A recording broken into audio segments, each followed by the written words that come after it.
We need not remind you of your lawful duty to act on these matters as insisted, or nor of the consequences if you knowingly neglected your duty. USC 18-2382, 18-2071, 18-2076, 42-1983, 42-1985, 42-1986.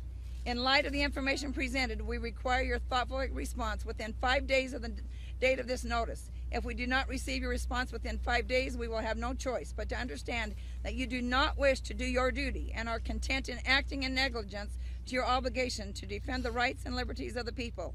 Therefore, govern yourselves accordingly, respectfully. We, the people, united individuals of these states united. We had tens of thousands of people put their names to this across the United States and including Hawaii, all 50 states. Thank you.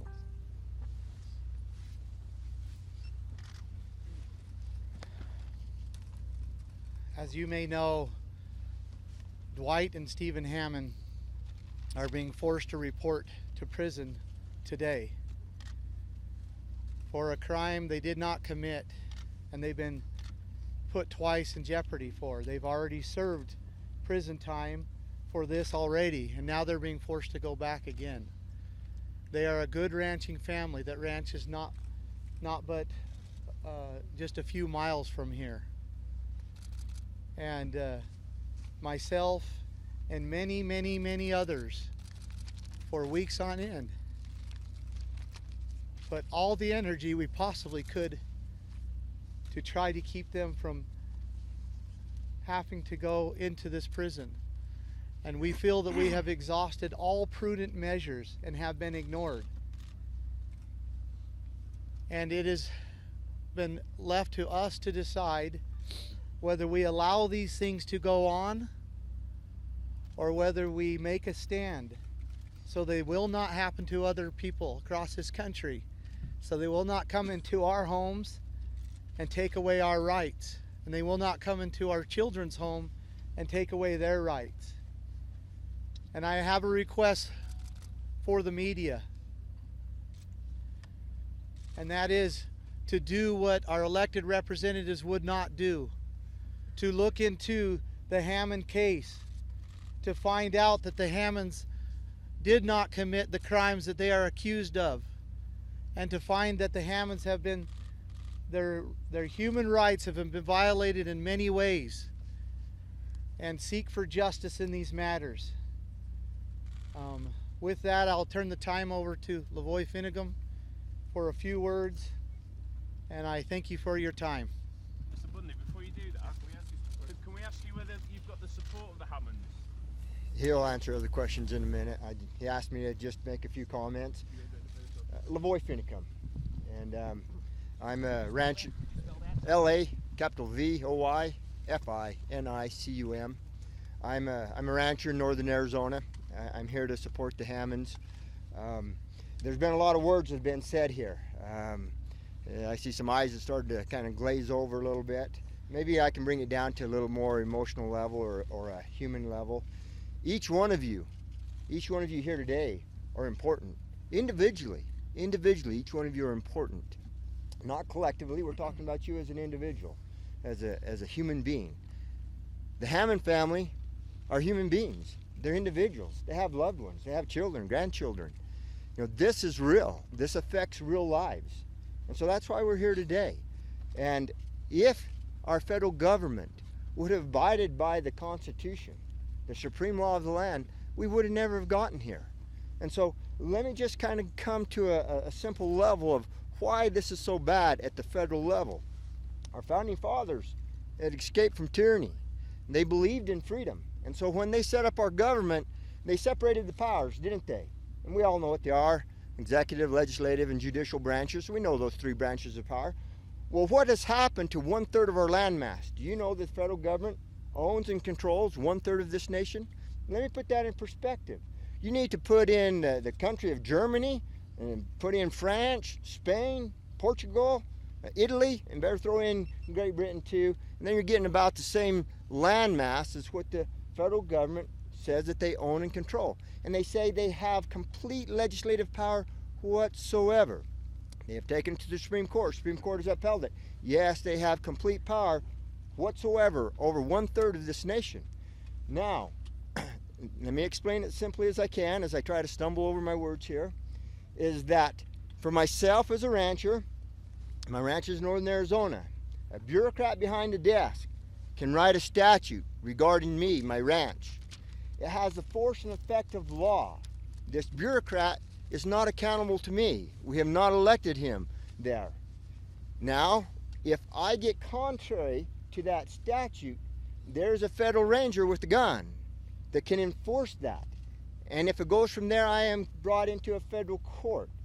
Neither the law enforcement, the federal ranger, has been elected by us, the people here. They are not under the power of the recall. Neither the bureaucrat that wrote the statute, neither the law enforcement that enforces it, and now I am hauled into a federal court. All three branches of power under one head with no representation. Did we not, as Americans, face this issue some 200 years ago? Don't we remember that phrase? Taxation without representation. So now here we are, control without representation. 1/3 of our landmass. It's an empire within our own country. Unaccountable, unelected. The real power is in the bureaucracies. And so that's kind of the simple part of it. You know, it's about family. It's about my family. It's about the Hammond family. I've spoken to many ranchers in Utah, in Nevada, in Arizona. And they are all feeling the same thing. They're all feeling this oppression that is coming down upon them. Their livelihood is threatened, being taken away.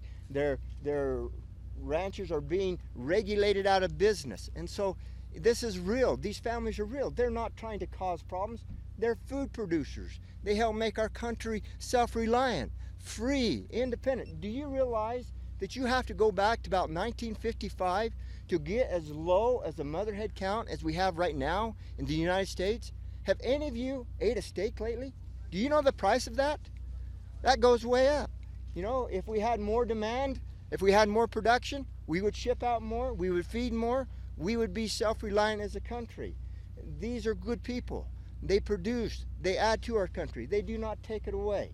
I want to say one more thing about here, what we're doing. Every one of you that says this is an occupation until their demands are met, you misunderstand. We're not making demands. We're not making demands. We're here to work. These buildings here belong to Harney County. These are Harney County public lands, the state of Oregon. This is theirs. This is their land. This is their state. It's theirs. And so we've come here to work. We've not come here to sit as children and stamp our feet and demand that certain things are met. We're going to go to work. We're going to try to help restore these ranchers that have lost their ranches back to them. We're going to legally go to the records. We're going to search out these ranchers. Over 100 ranchers have lost their ranches here in this very area, in this very county, have been pushed off. We would like to see them return to their ranches, ranch again, log again, live again as free people. And so we're here to try to help that happen. We're going to go to work. We're not going to just sit down here and twiddle our thumbs. We've got a lot to do, and I appreciate you being here. I'm just a simple hick, and doing the best I can. And I love this country. I love my kids. I love my wife. I love my family. And if we lose freedom, what shall they do? I want my children to experience real freedom, breathe free air. And I thank you. Mr. Bundy, you have time for any questions? I'll answer a few questions. What do you make of it that there hasn't been law enforcement here? Have they been in touch with you? Indirectly, They've been indirectly in touch? yes. Does that mean? It means that they have reached out to individuals that we are closely affiliated with and have give messages to us What are those messages? that they intend not to come upon us. Have you heard anything from the Hammond family in regards to your statements here about them today? Well, I just made them, so no.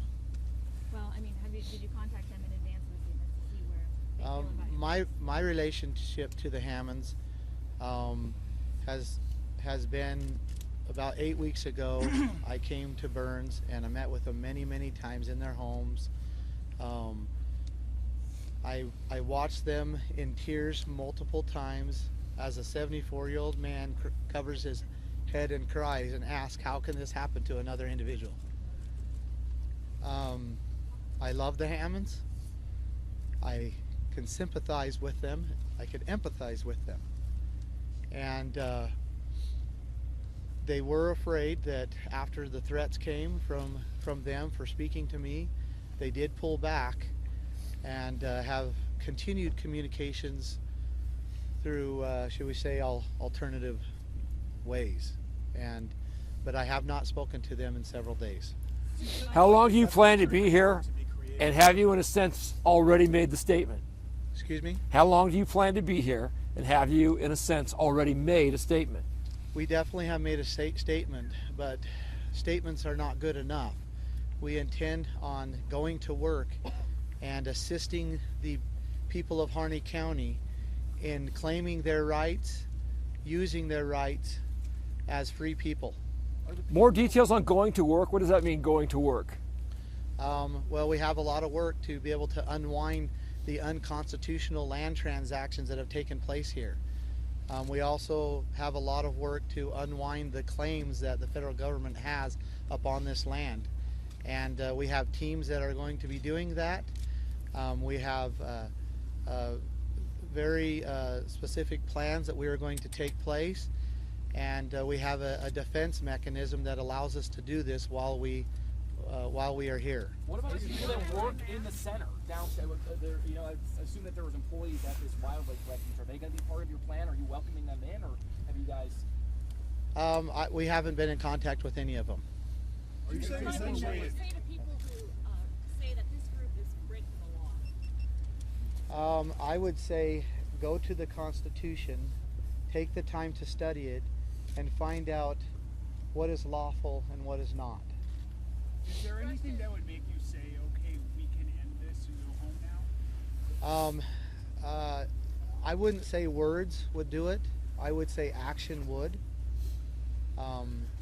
And that would be for the federal government to remove its unconstitutional presence here in the county. So you want the federal government to give up this wildlife refuge, give it back to ranchers? Is that the demand? I want the federal government to abide by the Constitution of the United States. Does the Constitution of the United States not allow, I'm sorry, I haven't studied that. No, go part. ahead. It does not allow for federal land of any kind? It does allow for federal land of any kind, but it has to be seeded properly. They have to get permission from the state legislatures. They have to purchase that land, and they can only use it for the erection of forts, magazines, arsenals, dockyards, and other needful buildings. And wildlife refuges do not fall within those enumerated authorized lands. So would this be a first step, and you'd like to see other federal wildlife refuges liberated as well?